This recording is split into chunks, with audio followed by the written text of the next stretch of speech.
Mere Conservatism.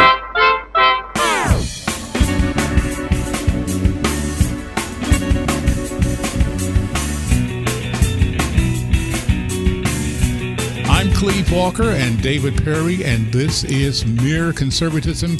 Hey, David, how you doing, man? Hey, Cleve. It's been a interesting week. We'll just put it that way. It has. I've had better ones. It has, and of course, some of it is personal drama for both of us. But for me, it's also what's happening. Okay, yeah. Current events on top of personal drama. Very tough week. It's and this weekend, Memorial Day, I get very somber. I mean, when I hear people say, and it's just me, okay, when I hear people say Happy Memorial Day, that doesn't sound right to me, because that's not what Memorial Day is about, even though, of course, the sales are out there. Mm-hmm. You follow me? You get me? We're talking about people who basically have paid the ultimate price. And so for me, when I think of that, coupled on top of the present assault by our own government against a nation that people have paid the ultimate price for, it makes me both angry and sad, then angry again and sad some more. I got to tell you, it's not easy to process. Yeah. Well, I won't say Happy Memorial Day. Thank you. Why don't we just say freedom isn't free? There you go. This is the weekend we remember that. And yeah. I think often about the fact that the only reason I can lay my kids down at night in peace and lay my head down at night in peace is because there are men somewhere in the world willing to do great violence with a good cause. And I don't think we need to forget that. You know, we might be lulled into a sense here in America that life, that the world is a friendly place, right, that life is sweet and gentle and kind. The only reason it's like that for us is because of people who paid the price, right, who fought over generations to win the freedom that we enjoy. And there are men and women too, even now, who put themselves in very dangerous situations in order to preserve that. And right. So if you have any peace in your life, it's not because the world is a peaceful place. Hardly. I think we need to realize that. If you have any peace in your life, it's because somebody took on that violence in your place. Yeah. And we could talk about that spiritually with how Christ took on that violence that was meant for us, and we can have peace through that. And we can talk about that in the physical realm, where we live in a generally peaceful country, and it's not like this automatically.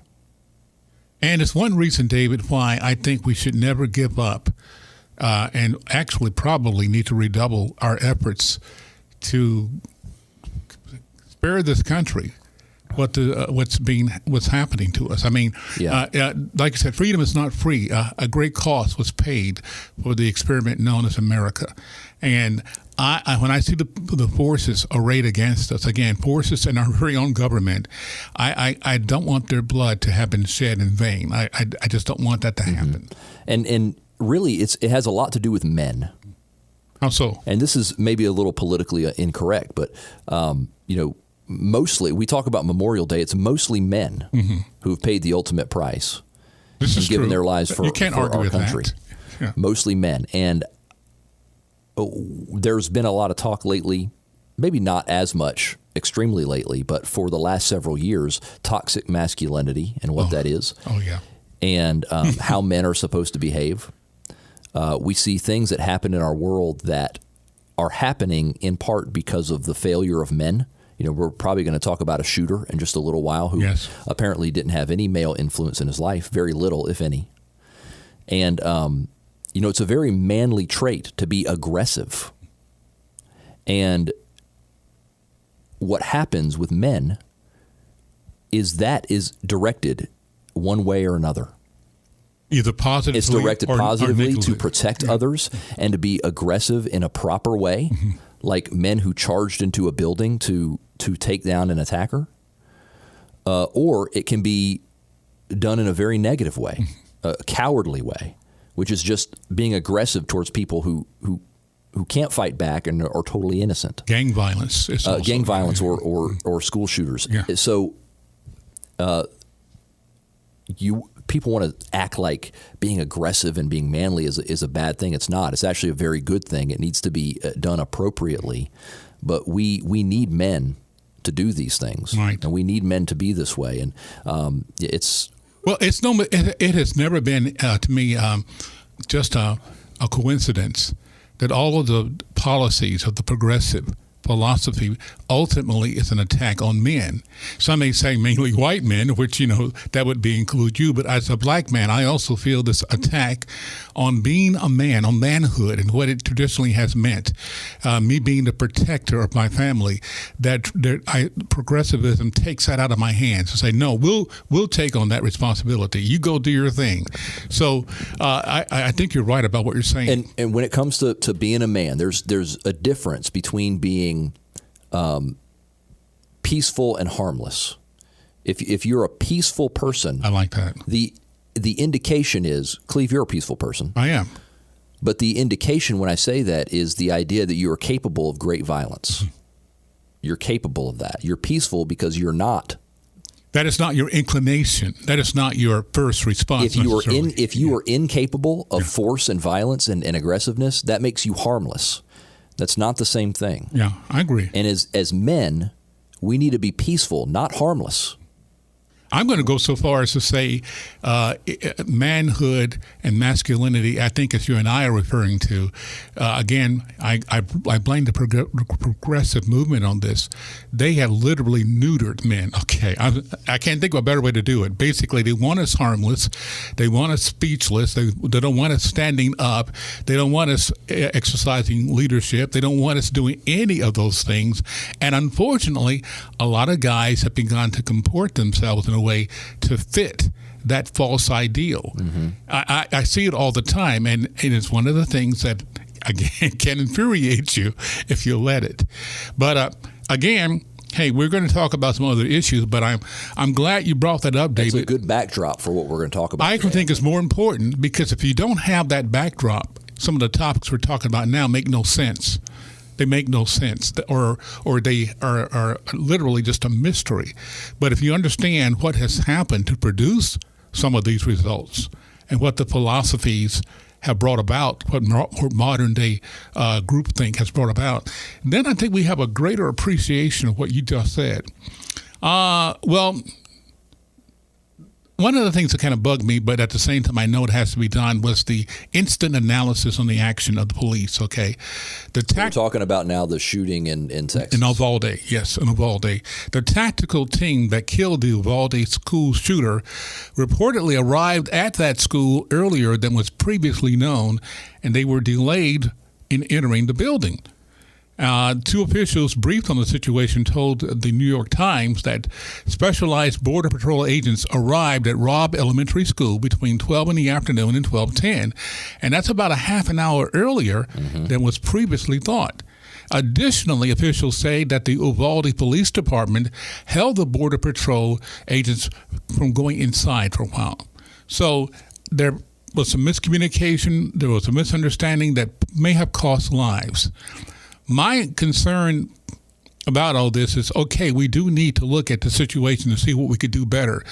But I'm reticent to jumping on the police immediately from the get-go, because I believe that we live in an atmosphere where first knee-jerk reaction is, what did these guys and gals do wrong? And I think that's the wrong way to go at it. But what do you think? Well, we should probably do our best to reserve judgment until we know everything. Yeah. Because the first thing I heard was that he engaged police officers on his way into the building. Yeah, a couple were shot, by the way. And so that apparently wasn't true. Mm-hmm. So as new information is coming out and you're hearing the timeline, it's changing the whole picture of what happened. I was sitting there thinking, okay, so what do we say when we talk about shootings? We always say harden the target. Right. In other words, these are gun-free zones. They're soft targets. We need to harden the target. We need one entry point at the school, and we need a resource officer or somebody there who's armed to protect that door and protect those children and things like that. And I was under the impression that is what happened, that he came in the front door somehow and that he exchanged gunfire with somebody at the door. Apparently, that's not what happened. No, and I heard that as well initially. Yeah, and the reason I'm saying that is because now I'm hearing something different. So maybe I still don't know everything that happened. Maybe we still don't know everything. Right. And so we should probably, everything that we say, we should probably couch it in that, just realizing that there's probably information we don't know about. But I am extremely disturbed by what happened in this case because apparently the kid was there shooting at people across the street like 12 minutes before he ever went into the school. Right. Part of my question is, why in the world wasn't the school locked down? Every classroom, every door. It's mind-boggling to me that he was able to get in, apparently through a back door that was unlocked. The police are now saying that he never encountered anybody before he went into the school. There was no police interaction before he went into the school. I guess what I'm getting at is this, and what you relayed is exactly what I've heard. Wait until we get all the facts in before we come to any hardened position about the reaction. But I'm hearing from so many immediately adopting the notion, okay, another example where either police were bumbling idiots or another example, cowards. Cowards, saying things to me that you don't say that yet. You wait. Let's find out what happened. I agree. I think we do need to wait. It's just it's looking like, Cleve, that there were lots and lots of security failures in this case. That's what it's looking like. Let's find out what those were. And it's not just the police. It's the school. Why was there a back door that was left open and unlocked? And why wasn't the whole school locked down after there were gunshots outside? Right? I mean, aren't you seeing that? Just forget about the police for just a second. The school should have lockdown protocols in place. And I even heard that some classrooms did lock down, but they all didn't. Like, I don't understand how this could have happened. I don't get it. I don't know how this failure could have been allowed to happen. And that's what we want to find out. But let's go ahead and do that in an analytical manner and not let our emotions, because this is a very emotional thing, no doubt about it, but we can't look at things until we get all the facts in and lay them out, and then let's make a determination. But again, to me, the upshot from all this is a good man with a gun stopped an evil man with a gun. It always happens that way, doesn't it? And so, but I hate to say it, I think that has gotten lost in everything. Because, of course, the knee-jerk reaction from progressives is, there you go, we need gun control. Anyway, Senate Minority Leader Mitch McConnell has encouraged Senator John Cornyn from Texas to actually start conversations with Democratic senators regarding gun laws to see if any, what he called, common ground can be found between the two sides. So that's on now. Okay, and McConnell is encouraging Cornyn to have conversations with Senator Chris Murphy, a Democrat, Kirsten Sinema, Democrat from Arizona, to see if they can find some legislation relating to guns. And Cornyn said that he is a big Second Amendment proponent, so he doesn't want to use the shooting as an excuse to infringe on that, but they want to find out some common ground. Well, the Democrats have already rejected a bill that would have given schools resources for security. You took the words right out of my mouth. So they've already said no to that. My guess is that the Democrats are not going to compromise. They're not going to do anything that Republicans would do. Right. The universal background check thing that's not going to fly. First of all, it's clear that wouldn't have done anything in this circumstance. And that's a big Democrat policy point that they've been driving for a long time. That one is not going to happen. I'd be shocked if it did. I don't really think that they're going to, if they've already rejected funding for schools for security stuff, I don't know what in the world that they're going to be able to agree on. What you got to understand is this, not you. I think you understand this. But what we need to understand is the majority. Now, there's some good faith folks in this battle on the other side. But for the most part, they're not looking to solve the problem. They're looking for an issue to demagogue because, again, the Democrats are in such dire need of energizing their base that this is a golden opportunity for them. So the idea is, let's just do something. Let's make it as sensational as we can make it. Let's make it as powerful in our direction as we can make it, and let's run with this as a campaign tool. Well, the Democrats are saying, let's just do something. We got to do something. I hate that. Something, anything, Barack Obama says. Right. And that's my thing. That scares me when politicians just do something, anything. First of all, it's a terrible idea. And if you really want to do something, you want to do something that may address the issue. But they don't even mean let's do something, anything. We know that because they've already rejected a proposal. Right. They want to do, when they say do something, let's do something to make people feel better about the situation. Not solve it, but make it feel, everybody just needs to feel like we're accomplishing something. So let's just get some action going on, whether or not it solves the problem or not. See, this is the attitude of the progressives, and we people fall for it all the time. The government's got to do something. No. When I hear something like this, the first thing I want to know is, what can I do? Okay. I know in my mind, I'm thinking, okay, I need to talk with the people in our local schools and also local churches, encourage them to be proactive in the security of their building and grounds and their people. I think there will be more. We should encourage people to take more courses in guns. If you have a gun, you need to be strongly encouraged to learn the proper use, storage, cleaning of it, and be trained in it. I mean, again, not as a law, but this is something that people need to be strongly encouraged to do on our side. But the knee-jerk reaction is, okay, the government has got to take care of this because it's obvious the general populace is too stupid and too violent to do it on their own. And boom, we get a brand new law. Yeah, well, and this is what you're saying there, Cleve, is why we need to know exactly what happened. Right. Because if you don't know exactly what happened, then the things that you do to prevent it from happening in the future may or may not, they may be totally off the mark. And it sounds like one thing that we could do, make sure that we do right away, is lock the doors. Right. Duh. I'm just like, my brain is having such a hard time wrapping around the idea that this guy just walked in after being outside shooting at people for 12 minutes. Yeah. And you cannot, there's no excuse for it. You can't excuse it. It's absolutely horrible to think that it's, when things are going to happen, Cleve, we all understand bad things are going to happen sometimes. But when you see something that seemed like it was preventable, right, with something as easy as locking a door, that's when it makes you mad. And that's but that's what you start when you look at solving a problem. Look at the things initially that are within our power to do now, without any extra laws or anything. Simple things like making sure that all exits and entrances are secure. But here's the thing, and this is wisdom. Okay, you don't solve the problem immediately on the heels of it. You look at all these things we're talking about and take them into account and come up with a deliberate solution that will work.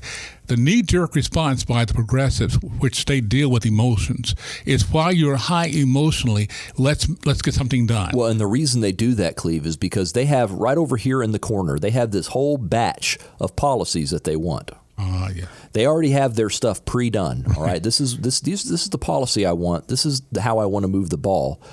Oh, XYZ happened. I'm going to pull out solution ABC because there you go. This is my solution to everything. This is the bill. My universal background check. This is the one I use anytime that there's a gun attack, attack with a gun. Universal background checks. Whether or not it actually addresses that issue or would have any effect on that particular circumstance, they don't do that because their policy prescriptions are all the same. They just try to jam it into whatever box is coming up. They do this with a lot of things. I mean, that's what the whole climate change thing is about. They have all kinds of things that they want to do, and that gets them covered to do it. And the vehicle to doing the things that they want to do anyway, just happens to be climate change. It's not because they care that much about it. It's because they can get their policies on the back of it. They do it with racism. Yep. They do it with all kinds of stuff. Which is why their policy is never let a crisis go to waste. Exactly. Even if it's a manufactured crisis. For example, this thing with like baby formula, believe you me, it will result somehow in the end with the government having more of a say and more power in the private marketplace. I guarantee you. because it's a crisis that cannot waste. Yeah, well, it's a crisis they cause with the FDA. Isn't of course, yeah. So that's a good point. And one more to me thing I draw from this situation with the shooter in Texas is this: our side needs to be kind of careful that we don't get just as emotional and worked up as the other side has, because then we do and say stupid stuff. I've heard people say, Cleve, this is too much of a coincidence. When it seems like we're gaining momentum against the progressives and the Democrats, something like this happens, and I'll bet you if you trace it down, you're going to find out there's somebody paying some person to literally do this, or engineering circumstances to cause this. You know what I'm saying? Alex Jones. Exactly. I've heard, and there are people I respect, but they're so angry that it seems like every time there's some headway or momentum our way, something like this comes up. A violent act that fits their narrative. I will say that I had this thought yesterday. I was just thinking about this, and I had the thought that it seems like these things tend to happen in election years. Yeah. And I'm not saying anybody's orchestrating it, but it does seem weird. I think, if anything, it's possible that the media coverage of these events changes depending on if it's an election year. That's a good point. So it could not be that they don't happen. Excuse me. It could be that it's not that they don't happen during off years. It's just that we don't hear about them as much because the media doesn't decide to use it for a political football. I think you're spot on. I do. I think you're. I did a really bad job saying those words together. I don't know why, but you get what I'm saying. No, maybe it's just that it's an election year, so the media is more on top of these things that happen. They happen in off years too, but the media drives the narrative, and so when they decide to latch onto a story, it becomes a huge story, and so it feels like it always happens during elections. And they keep the cycle going on that story long after the event. For example, I don't remember the media jumping all over the Waukesha situation like to do other killings. Gone. Yeah, it was out of there. Okay. Now, we both know if that had been a situation where the driver in that vehicle had been a white guy and that had been a mostly black gathering, I don't care what anybody say, it would still, of course, it would be covered. Okay. Well, not to mention even the shooting in Texas. You notice that the shooter was Hispanic, right? A white Hispanic, of course, but he was Hispanic, and you know that if it was a white guy, that white supremacy would be the talking point more than even gun control is right now, because that's what happens when the shooter doesn't fit your narrative. Then it depends on the identity of the shooter. In New York, when it's a white guy, then it's the white supremacy narrative. In Texas, it's a Hispanic guy, so now it's a gun control narrative. But what stuck out to me was that he was a young guy, very young kid to me. So here's the thing that it brings to me, and I'm not the first to say this. I believe we're going to see more incidents like this, as far as totally unexplained, totally just without motive, actions like this in the wake of one of the worst mental health crises facing this nation that came directly out of the pandemic. I'm just telling you, that pandemic took such a toll, and there were so-called experts who are saying this, and especially on young people. That pandemic took such a mental health toll that I believe we're going to see, unfortunately, more inexplicable, horrible things like this as young people begin to act out on the issues of their mental health issues. And there's also this, and I'll hush. I've gotten in trouble for saying this. I also believe that the present progressive crowd and their policies that are basically trying to destroy the family, trying to destroy manhood, as we talked earlier, and womanhood and motherhood and all of that, is animated by the devil. Okay. Of course it is. And I told somebody, because of that, wouldn't it be any jump or stretch to imagine to the extent that he has any influence in the unstable minds of people, that there might not be spiritual provocation as well? In other words, he's going to push that narrative as well, that the government or anything but God is the answer to what's facing us. So to me, he's an instigator, He is the instigator. So could it be that he's taking advantage of the situation?